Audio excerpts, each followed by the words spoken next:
Tudo bem, pessoal? Vamos voltar aqui com o assunto pontuação. Vem comigo aqui, ó. Nós paramos no assunto de orações. Eu vou dar continuidade a partir dessa oração aqui, ó. Pontuação, na verdade, nas orações subordinadas adjetivas. As orações subordinadas adjetivas serão reconhecidas por meio da presença de um pronome relativo. Então tá aqui, gente. Isso aqui é uma palavra-chave, ó. Pronome relativo. Quando elas aparecerem intercaladas, bom, intercaladas aqui, gente, ó. Deixa eu puxar uma setinha aqui, é meio. Tá no meio da oração. Da oração principal. Será facultativo das vírgulas, parênteses ou travessões. Ainda é possível não usar qualquer pontuação. As orações subordinadas adjetivas isoladas por vírgulas, parênteses ou travessões são denominadas explicativas e as não isoladas serão chamadas de restritivas. Tá? Vamos traduzir tudo isso para vocês nos exemplos aqui, ó. Como é que eu reconheço uma oração subordinada adjetiva? Eu reconheço por meio de um pronome relativo. E então eu tenho um verbo, tenho um pronome relativo, e a oração subordinada adjetiva ela é explicativa. Porque ela está no meio da oração principal, está aqui a oração principal, ó, os alunos são mais preparados, e o que estudam é a oração que está explicando os alunos são mais preparados. Então, os alunos são mais preparados. Por que eles são mais preparados? A explicação é porque eles estudam. Uma oração subordinada adjetiva explicativa. Se ela estiver isolada por parênteses ou travessões, ela continua tendo a mesma função de oração subordinada adjetiva explicativa. Agora, se ela aparecer sem a pontuação, ela vai se chamar oração subordinada restritiva, o que vai mudar é a interpretação. Então aqui, por exemplo, nos exemplos 1, 2 e 3, nós vamos ter ali o pronome relativo retomando o substantivo, tá vendo aqui, ó? Tá? Ele retoma o substantivo, que é a função dele. Pega esse substantivo, joga dentro dele e vai trazer uma informação. Essa informação implícita é isso aqui, ó. Eu tenho todos, né? Todos os alunos são mais preparados porque todos os alunos estudam. Já na frase 4, como ela é restritiva, então ela retoma o substantivo de forma restrita. Aqui é como se eu tivesse o somente. Né? O advérbio somente ou o advérbio apenas. Então a interpretação fica assim, ó. Os alunos, somente os que estudam, são mais preparados. Os alunos, apenas os que estudam, são mais preparados. Então, fica ligado, quando você tem pronome relativo, pode aparecer vírgulas, parênteses, travessões ou nada. Ou nada, nenhuma vírgula, nenhum parênteses, nenhuma travessão, nenhuma pontuação. Então, a diferença do nome da oração, do sobrenome dela, né? Sobrenome seria isso aqui, tá, gente? Ó. Se ela é explicativa ou restritiva, ela vai se dar por meio do uso da pontuação. Então, normalmente cai em prova assim, né? As vírgulas no período tal podem ser suprimidas e manter a correção do período. Se for uma oração subordinada adjetiva, ela mantém a correção, mas tem que ficar ligado porque ela muda o sentido, hein? Ela sai de restritiva, ou melhor, de explicativa, né, isolado por vírgulas, para restritiva.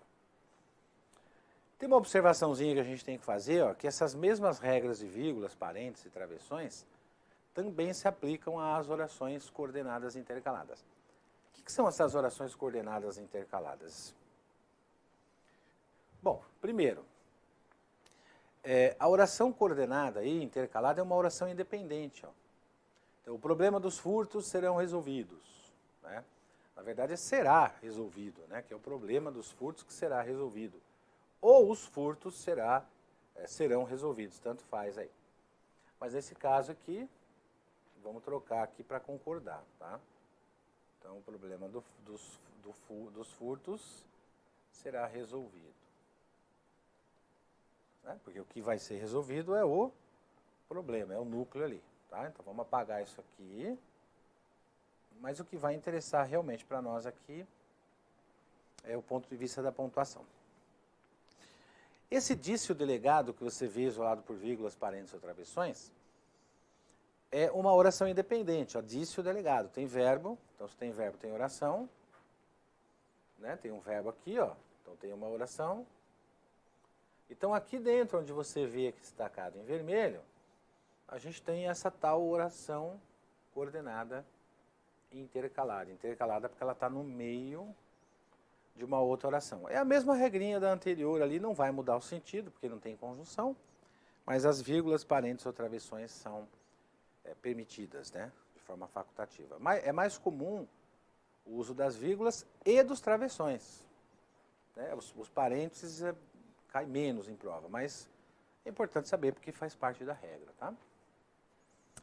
A vírgula também pode marcar a omissão de um verbo. Nesse caso, usa-se também o ponto e vírgula para separar as orações. E a gente tem também o uso da vírgula para isolar o aposto explicativo. Vamos trazer os exemplos aqui. Ó. No primeiro caso, vou a Natal, você a Fortaleza, jogo futebol, ele tênis, gosto de filmes, meu pai de livros. Nós fazemos a separação das orações por meio de um ponto e vírgula. Ele separa uma oração aqui da outra que não tem conjunção. E a gente tem uma vírgula, e essa vírgula está no lugar do verbo. Por exemplo, na frase 1, está no verbo ir. Vou a Natal, você vai a Fortaleza. Jogo futebol, você joga tênis. Gosto de filme, meu pai gosta de livros. Então, o verbo gostar.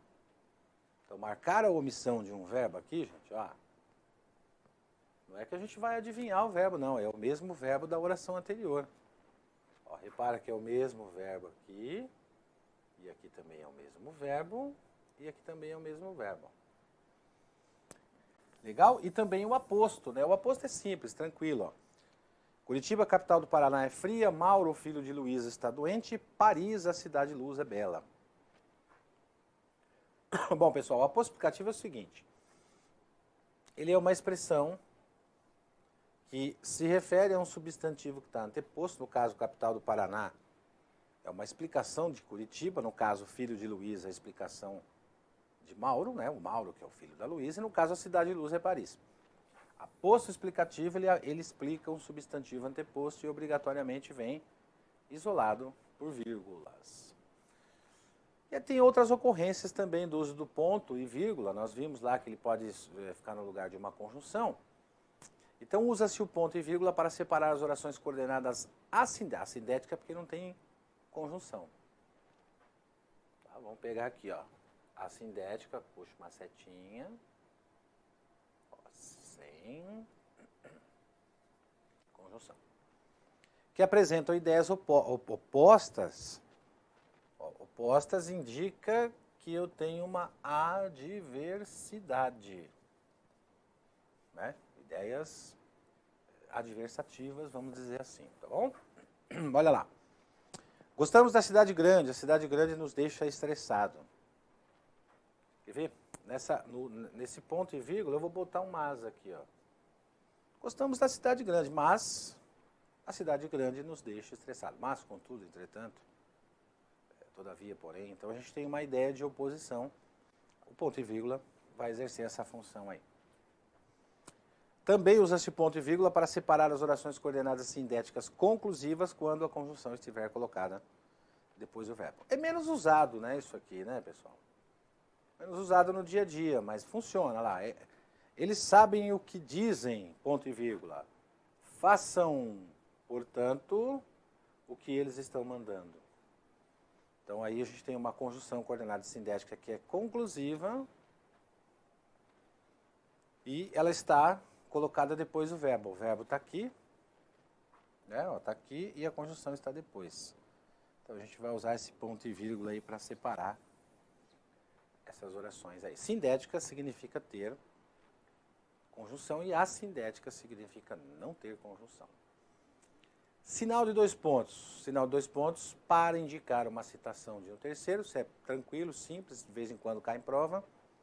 Foi então que ela entrou repentinamente e lhe disse, abre aspas, precisamos conversar agora, fecha aspas. Dois pontos, ele está indicando que um terceiro está falando. Usa-se o sinal de dois pontos para indicar uma enumeração. Então, ó, fui até a sala e encontrei Sônia, Clarice, Antônio, Carla e seus irmãos. E também o sinal dois pontos para indicar uma explicação. Isso é mais comum cair em prova. Pretendo fazer algumas coisas antes de viajar. Aí eu vou explicar o que eu pretendo fazer antes de viajar. Arrumar as malas, ligar para meus pais, falar com o zelador e ir ao banco. Tá? Essa última é a que mais questionada aí nas provas de concurso. Uso da pontuação nas orações reduzidas. O uso da pontuação nas orações reduzidas. Primeiro vamos ver o que são orações reduzidas.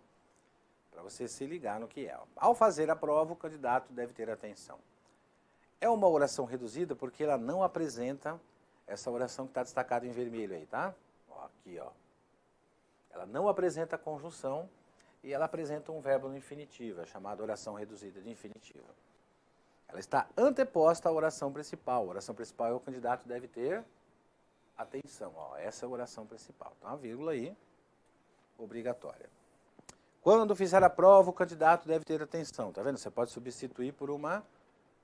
Ao fazer a prova, você pode substituir por quando fizer a prova. Você vai ver que é uma oração subordinada adverbial. Ela vai estar antes da oração principal, a vírgula vai ser obrigatória também. Quando essa oração estiver depois, aí a vírgula é facultativa lá. O candidato deve ter atenção ao fazer a prova, da mesma forma que se a gente colocar aqui, o candidato deve ter atenção quando fizer a prova. Tá vendo? Vírgula facultativa também. As frases 2, deixa eu enumerar aqui, ó, frase 2 e 4, elas são chamadas de subordinadas porque elas apresentam uma conjunção subordinativa, tá? Então, por que eu coloquei isso aqui? Para você perceber, quando você tem uma oração reduzida de infinitivo, você pode trocar para uma oração subordinada adverbial e colocar uma conjunção. Você vai ver que isso pode funcionar aqui também, ó.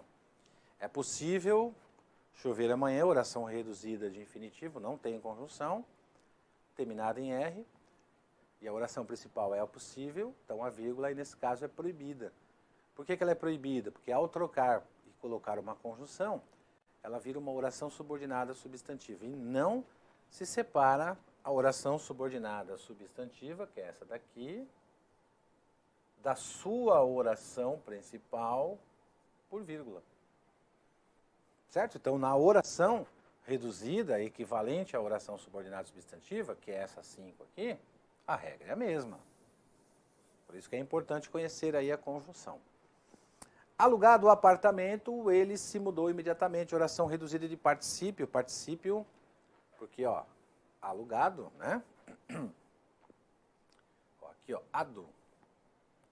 E eu sei que eu posso trocar, da mesma forma que eu tenho a oração reduzida antes, da oração principal, né? Vem depois, eu posso fazer isso aqui, ó. Assim que alugou o apartamento, ele se mudou imediatamente. Eu vejo que o sentido é o mesmo. E aí eu coloquei uma conjunção temporal. Então eu tenho uma oração subordinada adverbial temporal. E a regra de pontuação é exatamente a mesma, né?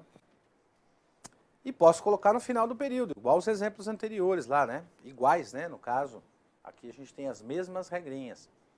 Ele se mudou imediatamente, alugado o apartamento, ou ele se mudou imediatamente assim que alugou um apartamento. E aí a vírgula vai ser facultativa porque a oração subordinada veio depois e a oração reduzida também. Maravilha? Opa, vimos um garoto correndo pela rua. Gerúndio. O gerúndio é isso aqui, gente, ó. Vírgula facultativa também, mesma regrinha. A gente tem a oração principal aqui e a oração reduzida de gerúndio aqui, ó. Eu posso trocar por um pronome relativo. Ó. Vimos um garoto, o qual ou que corria pela rua. Oração subordinada adjetiva. Restritiva, a vírgula vai ser facultativa. Tanto aqui quanto aqui. Se eu colocar a vírgula, ela muda de restritiva para explicativa. Né? Por isso que a vírgula aqui é facultativa. O que mais? Aqui vemos o garoto correndo pela rua, oração reduzida de gerúndio, vírgula facultativa. Nesse caso, facultativa porque eu posso transformar aqui, ó, em explicativa. Né? Por isso que eu mostrei ali o pronome relativo para vocês. Então vejam que essas questões que envolvem a parte de pontuação, A palavra-chave, aqui, ó, e nesse caso é um pronome relativo, ele vai nos contar o seguinte, ó, tem uma oração subordinada aqui, ela pode ser transformada numa oração reduzida. Nesse caso, uma oração reduzida de gerúndio. A mesma coisa vai acontecer com as outras orações. A oração, por exemplo, vamos voltar aqui, ó.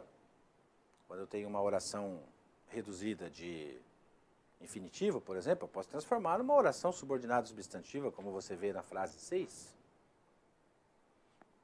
Né? Ó, saiu da 5 para 6 aqui. Quando a gente tem uma oração subordinada, aliás, uma oração reduzida de particípio, eu posso transformar em uma oração subordinada adverbial, temporal. Quando a gente tem uma oração, e pode inverter também o período sem problema nenhum, conforme você viu aqui. Bom, então, resumindo, pessoal, o reconhecimento da palavra-chave aí, que são as conjunções e os pronomes relativos, é fundamental, né? Tá bom? Para você identificar aí as vírgulas. Vou fazer uma questão aqui de provas. Questões de provas anteriores de pontuação. Dá uma olhadinha nessa daqui, ó.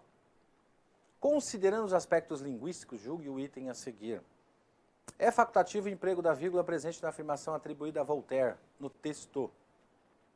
Ó, dá uma olhada aqui, gente, ó. Como essa afirmação atribuída a Voltaire, filósofo do iluminismo francês, que Nigel Warburton principia o seu ensaio sobre liberdade de expressão. Veja que eu li o contexto todo para identificar. A resposta da banca examinadora eu vou trazer para vocês. Está dizendo que não é facultativo, não. Tá, vamos ver? Tá. Então, onde que está a afirmação atribuída a Voltaire? Está aqui, ó. A afirmação é essa daqui, ó. Né? Essa é a afirmação que é contida, que é a informação sobre Voltaire. E por que não é facultativo? Não é facultativo porque o filósofo do iluminismo francês, nessa frase, está exercendo esta função que eu vou colocar aqui embaixo. Ó. Aposto explicativo. E a gramática determina que quando eu tenho um aposto, ele deve aparecer isolado pelas vírgulas. Filósofo do iluminismo francês é uma expressão que está caracterizando Voltaire, que é o substantivo Voltaire aí. Então, no caso, é um aposto, e o aposto, a vírgula, na verdade, é a presença das vírgulas, porque são duas, né? Ó. Só que o examinador está mencionando aqui, ó, é facultativo o emprego da vírgula presente na afirmação. Não, não é facultativo, não. É obrigatório o uso das... Essa informação que tinha que aparecer, ó. É obrigatório o uso das vírgulas, tá? Por isso que a informação aí o examinador colocou errado. Quando você lê o contexto, ó, com essa afirmação, vírgula, atribuída a Voltaire, emprego da vírgula presente na afirmação atribuída a Voltaire, você tem duas interpretações aqui na questão. Essa afirmação atribuída a Voltaire, ela pode ser o filósofo do iluminismo, que é um aposto. Tá aqui, ó. Pode ser essa daqui, que é o aposto. E pode ser essa daqui também, ó, porque ele tá, como ele coloca a palavra atribuída, então pode ser que o candidato analise as duas. E outra, ele coloca a vírgula no singular. Né? Então, temos a impressão de que ele está direcionando o candidato para essa vírgula aí. Que da mesma forma não é facultativo. É com essa afirmação atribuída a Voltaire, mas na verdade, na realidade aqui, essa vírgula não pode ser facultativa porque ela precisa se ligar à oração com essa afirmação. Ó. Que afirmação? Atribuída a Voltaire, né? Então ela não pode, nem essa vírgula poderia usar aqui. Mas do ponto de vista interpretativo, a afirmação aí atribuída a Voltaire é que ele é um filósofo do iluminismo francês, né? Então, é com essa afirmação atribuída a Voltaire, que é o filósofo do iluminismo francês. Aí vem o restante lá. Então, na verdade, é claro que a questão ela foi elaborada no sentido de fazer o candidato perder tempo, olhar aqui, né, ó, olhar isso daqui, né? Então, na verdade aqui o uso é das vírgulas, tá? Por que vírgulas? São duas, né? O aposto explicativo ele isola o aposto explicativo, as vírgulas, ou melhor dizendo, isola o aposto explicativo aqui. Maravilha, fechamos aí? Ah, legal. Não acabou não, tá? Tem mais questões aí. A gente vai dar um tempinho agora, dar uma descansada, ficar ligado, daqui a pouquinho tem mais questões sobre pontuação. Bons estudos, é isso.